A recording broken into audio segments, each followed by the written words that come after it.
Should you stay in your current relationship, or would it be better to just cut your losses now and kick your mate to the curb?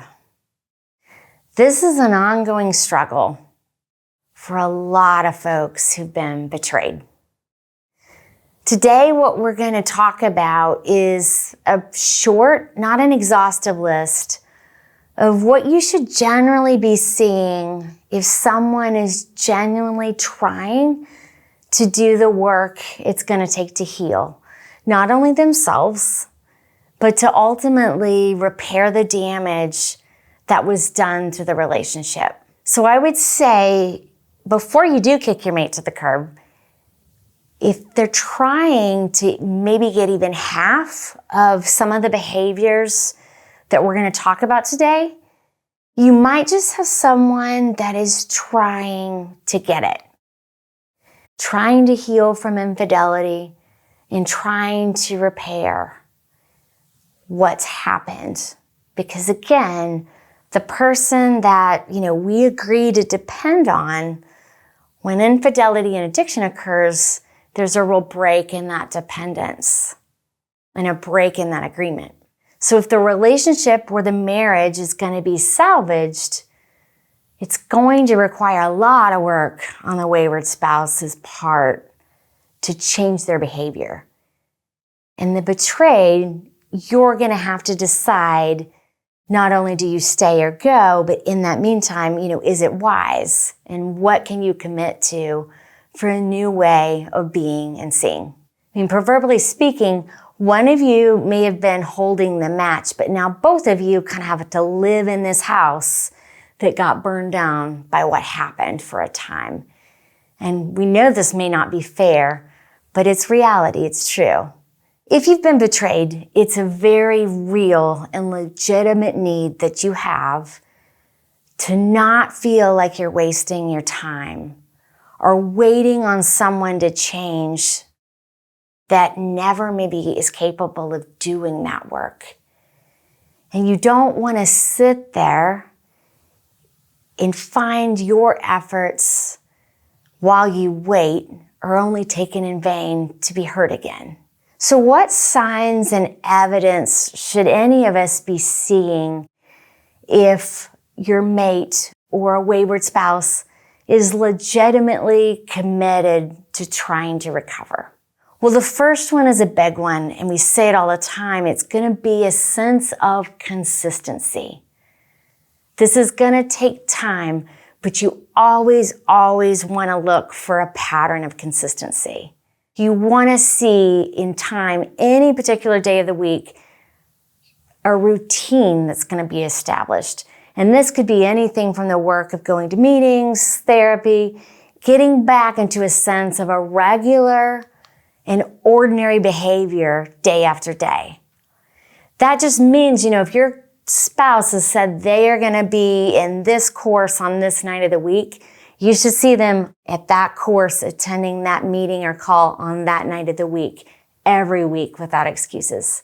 It might be something as simple as just seeing them start to get up, go to bed at a decent hour, starting to see them reading a book instead of watching so much TV and really not spending so much time on their phone. And you're going to see a lot of small and large signs that are all going to point to something much more predictable, much more consistent, and something necessary that just looks safe. And this, over time, is what can begin to show actions that lead to restoration. Actions should match words, and words should begin to match actions, period.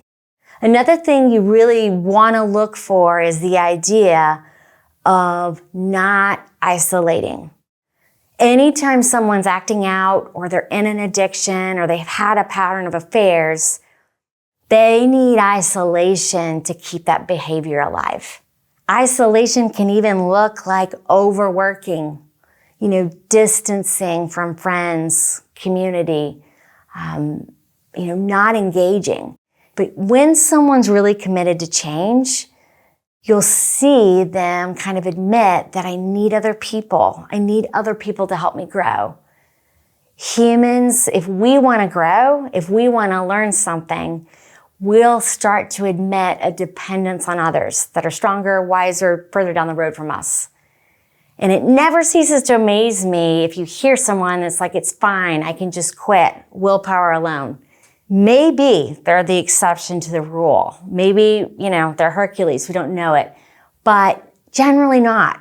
As humans, we're designed to live with others. And the beginning of wisdom and humility, most of the time, is going to look like your mate developing accountability with other people. For many, you may see a commitment to recovery with some kind of spiritual work.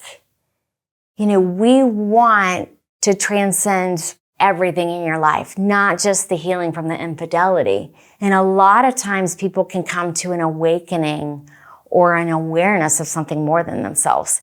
And this does not necessarily mean it has to be God or church or any particular faith, but just this admitting of a higher power, something at work, like the serenity prayer. If you were hurt in some way through church or religion, all this can look like at least not a hardening, more of an opening to a new way of being, a new mindfulness that can be considered spiritual. So in a nutshell, just think of this as an open hands rather than a closed fist. If someone's working a really strong recovery program, you're going to begin to see humility, not defensiveness. Statements like, I'm never going to do this again, or I won't even do a polygraph. That's not going to be in there. You'll be able to notice at first, hearing and seeing some behavior that's demonstrative of what they're willing to do, rather than what they're never going to do or what they won't do. Somebody that can admit to making a mistake or just admit that maybe I don't know everything are all signs that someone might start to begin to take hold and recognize their destructive behaviors. Transparency is a really big one. Is your wayward spouse beginning to show signs of living a life of less secrecy and more openness?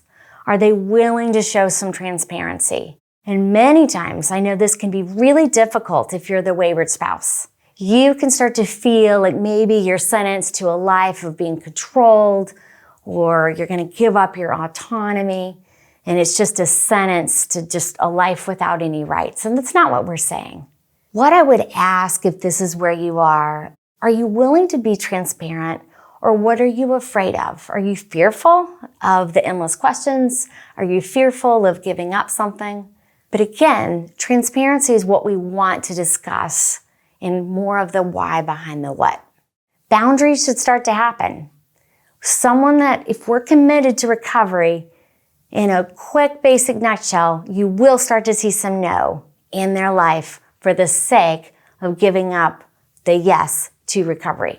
This in all ways is going to be maybe, I'm not going to work so late. I'm going to say no to the neighbor down the street that needs help, especially if you had, an affair with the women, or you have a pattern of womanizing, or for me, this pattern of behavior, just interacting with men, it's going to be a no. You're not going to see that act out anymore. And it might even be saying no to a certain friendship or family members that just really give too much advice. It could also look like just setting a boundary, and boundaries are always temporary, by the way. Setting a boundary with alcohol, with smoking, or a certain hobby that's just too risky at first. Boundaries are never permanent. Think of it like a cast over a broken bone. They're just there for a time to protect whatever's been injured. But without proper boundaries in place, there's just going to be too much risk for re-injury and relapse. Overall, we're just going to see a willingness. Progress, not perfection. We are going to make mistakes in this journey, but is your wayward spouse trying? Are they trying to develop some sort of sense of a different way to understand why they did what they did? I promise they're going to say some really dumb and unhelpful things. if you can, over time, you'll see more signs that you and the relationship are more important. Remember, none of us are ever the judge of our mate, but for many betrayed, we know you can't trust, you can't see what's in front of you. So hopefully today, again, this is a reminder and guide of what you need to see if someone's really, really trying to change. All of our courses here are designed to help you start this process and can be one of the fastest ways to help you continue to gauge, to trust yourself if someone is interested in full recovery and even what that looks like. So maybe you really should consider giving the relationship a little more time before you make that decision that you have to leave or divorce.